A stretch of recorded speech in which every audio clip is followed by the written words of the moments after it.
Dr. Jaffe, will you please talk to us about the LRA by ELISA ACT test and why this is different from what folks know as food and chemical sensitivity testing out in the world?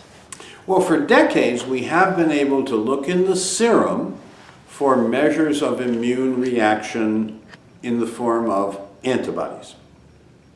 And antibodies are important, but remember, antibodies come in two very different kinds or classes.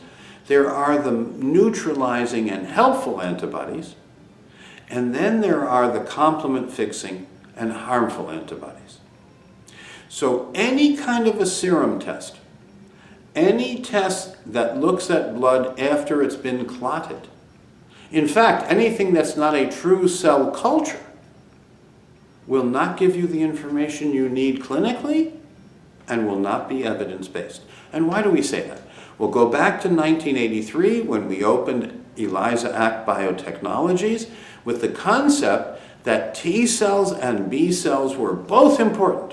And yes, back in the 80s we did understand how important T cells were. We just had trouble measuring them. And so it seemed to me that it was time to take a next generation look at ex vivo lymphocyte response assay testing. So we wanted an amplified procedure that was functional. We wanted to get measurements of T cells, B cells, and immune complexes all in one autologous system. Autologous means we actually use the patient's own plasma to incubate the specimen. So it is a true cell culture. We are looking at the lymphocytes that carry the memory of your immune defense and repair system. And we're able to see which ones are helpful and which ones are harmful because lymphocytes react to complement fixing harmful antibodies, but not to helpful antibodies. So we're able to distinguish helpful from harmful antibody B cell responses, then pick up immune complexes and also the T cell responses, which don't require any antibody, and yet are more important in number and proportion in regard to inflammatory chronic autoimmune conditions even than the antibody test. So most of my colleagues are familiar with serum testing, they're familiar with serology, they're familiar with IgG antibodies, and they're confused because serum, plasma, aren't they the same? No, they're not. Serum is a clotted specimen. Plasma is blood that has not clotted. And when you say an ex vivo specimen, you mean one where you can do a cell culture in the laboratory just as it occurs inside the person. That's a breakthrough. And then with such precision, using positive and negative controls on every specimen and very careful attention to details, and less than 3% variance. Now let me compare that. If you do a blood sugar in a laboratory today and you do it within 3 to 5% variance, that is as good as it gets. To do a cell culture with the same precision as a measurement for blood sugar or for blood fat, that's remarkable.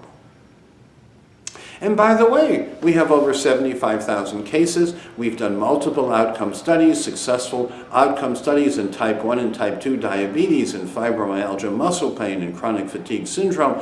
And we will work diligently to address all of the chronic inflammatory repair deficient autoimmune self-attacking conditions.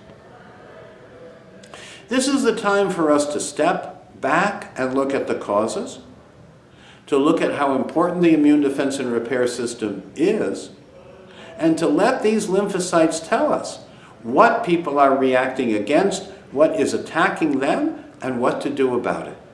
That's where we have decades of experience and interpretation that guides best outcome results so that you can restore tolerance in the immune defense and repair system, and as a consequence of that, make the microbiome and digestion, the metabolism, the detoxification system healthier.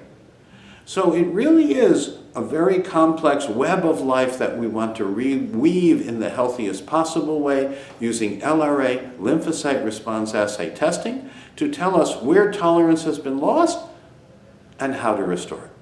So put us to the test. We are grateful for the opportunity to serve.